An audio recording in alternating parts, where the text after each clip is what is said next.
Hello बच्चों, let us read the question. What is the magnitude of magnetic field at the center O of loop of radius √2 meter made of uniform wire when a current of 1 ampere enters in the loop and taken out of it by two long wires as shown in the figure? Question के पीछे जो की concept है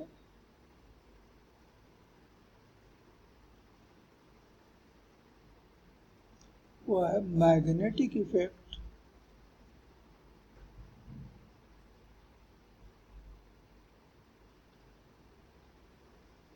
of current. ये magnetic effect of current पर एक question है। तो हमने क्वेश्चन के साथ दिए गए फिगर को थोड़ा मैग्नीफाई कर लिया है। तो ये हमारे एक लॉन्ग वायर है जिसमें कि करंट फ्लो हो रहा है 1 एम्पियर।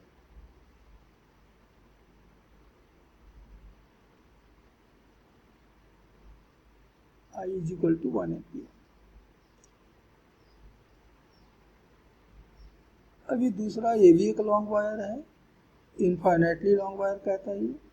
यहाँ पर भी करंट उतना ही फ्लो हो रहा है 1 ampere.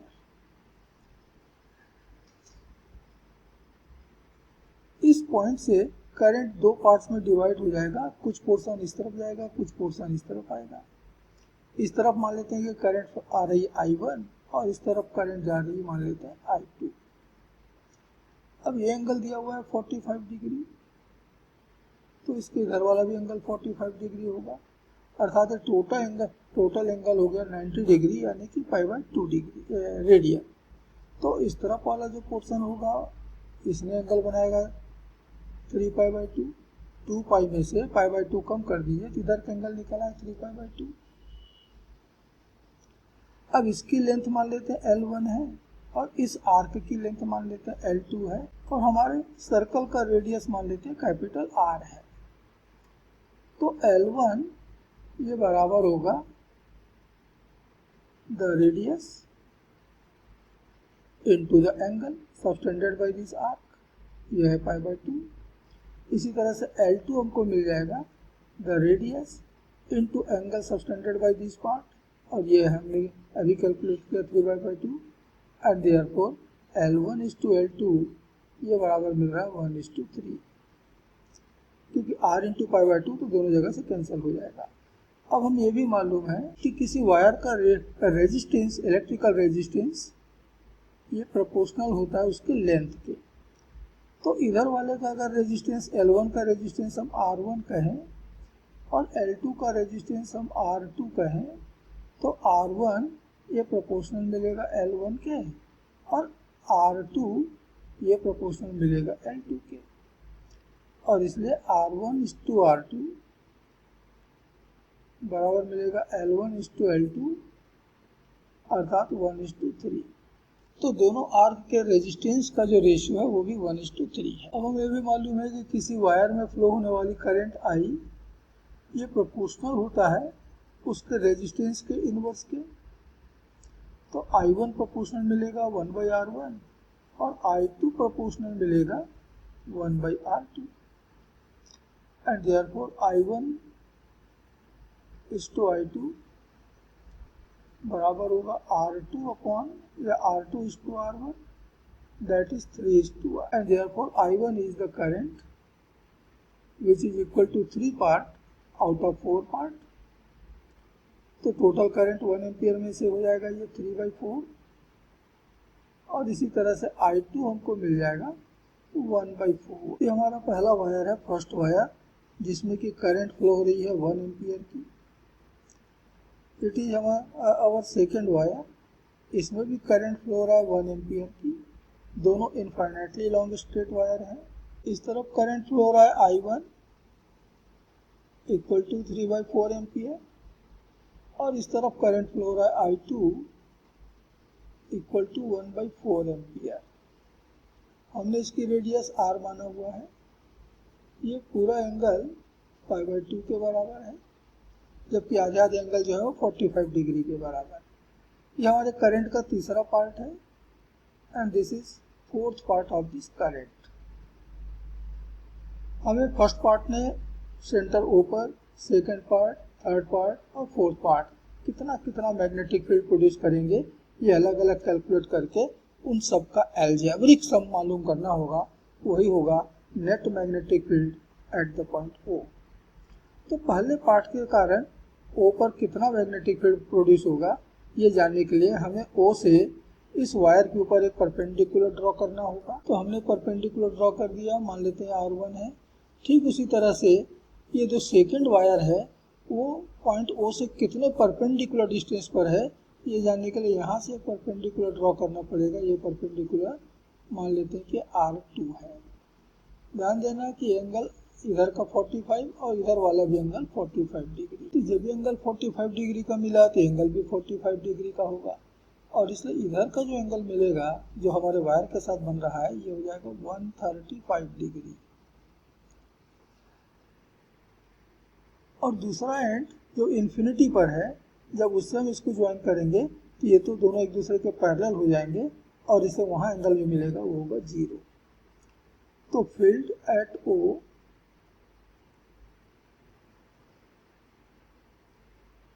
Due to the wire 1 जिसमें कि 1 एम्पेयर के करंट फ्लो हो रही है, मान लेते हैं कि ये B1 है तो बराबर होगा म्यू नॉट अपॉन 4 पाई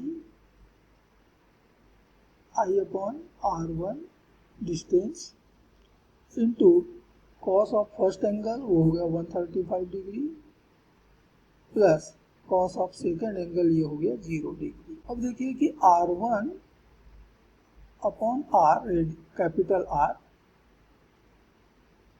ये R1 और ये कैपिटल R, इन दोनों का रेशियो हो जाएगा cos 45 अर्थात 1/√2। तो R1 हमको मिल रहा है R अपॉन √2 ये वैल्यू, और ये कोसाइन 135 cos 0 इन सब की वैल्यू हमको रख देना है और I की वैल्यू हमको मालूम है 1 एम्पियर है। तो B1 बराबर मिल रहा है mu naught upon 4 pi, I की जगह हो गया 1, R1 की जगह हो गया R/√2, तो √2 को हम ऊपर ले चलते हैं, cos 135 ये हो गया -1/√2 और cos 0 ये हो गया 1। ये मिला mu naught upon 4 pi √2 upon R into √2 minus 1 by √2। तो ये √2 और ये √2 पे जाएगा cancel, so it is mu naught into √2 minus 1 upon 4 pi R। और राइट हैंड रूल लगाने पर आपको मिलेगा ये आउटवर्ड मैग्नेटिक फील्ड। तो यहाँ से ये जो करंट फ्लो हो रही है 1 एम्पियर की, ये पॉइंट O पर जो मैग्नेटिक फील्ड बनाएगा तो आप right hand palm rule number 1 से उसकी डायरेक्शन मालूम कर सकते हैं, तो आउटवर्ड होगा। ये हमारा जो वायर 2 है ये भी बिल्कुल सेम पोजीशन पर है, सेम करंट रखता है, लेकिन यहाँ जो करंट फ्लो हो रहा है इसके कारण ऊपर जो मैग्नेटिक फील्ड प्रोड्यूस होगा वो होगा इनटू द प्लेन, अंदर की तरफ, बस इतना फर्क होगा, बाकी तो सब सेम है। And therefore field at O due to the wire 2 ये हमको मिल रहा है B2 बराबर मिलेगा mu naught into √2 minus 1 upon 4 pi R, लेकिन इसकी डायरेक्शन मिल रही है इनटू द प्लेन, ये दूसरा और इधर वाले को हम पहला ले लेते हैं। इस तरफ करंट फ्लो हो रहा था 3/4 एम्पियर और इसने जो एंगल बना रखा है ये है π/2, इधर जो करंट फ्लो हो रहा है ये है 1/4 एम्पियर और इसने जो एंगल बना रखा है ये पूरा है 3π/2। इसको हमने करंट 3 माना था और इसको हमने करंट 4 माना हुआ है। तो फील्ड एट O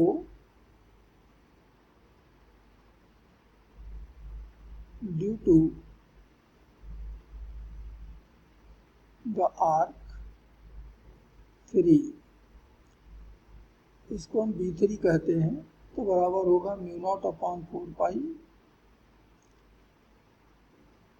I हो गया 3/4 ampere into R into angle subtended by the arc, and this is π/2. तो पाई और पाई तो हो गया कैंसर, तो ये हो गया 3 μ0/32R, और ये एंटी क्लॉकवाइज करंट है तो out of the plane magnetic field देगा, ये हमारा तीसरा। और बिल्कुल ऐसे ही field at O due to the arc 4,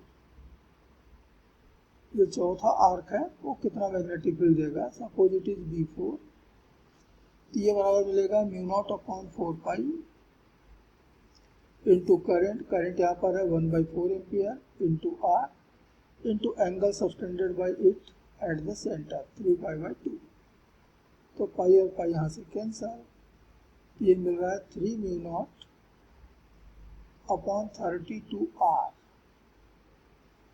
लेकिन ये हो जाएगा इनटू द प्लेन, क्योंकि ये करंट आप देख रहे हैं क्लॉकवाइज है।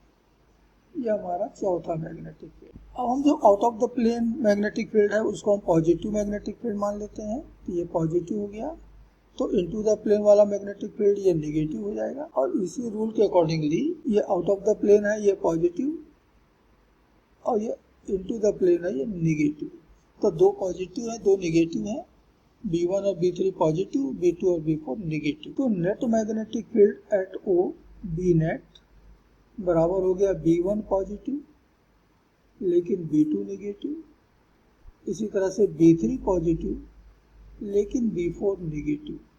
अब हम देखा कि B1 और B2 तो बराबर हैं, इसलिए एक दूसरे कैंसल, B3 और B4 भी एक दूसरे के इक्वल हैं, इसलिए कैंसल, और तब हमको मिलेगा 0। तो सेंटर O पर नेट मैग्नेटिक फील्ड 0 होगा। And this is final answer of this question. Hope you understood it well. Best of luck.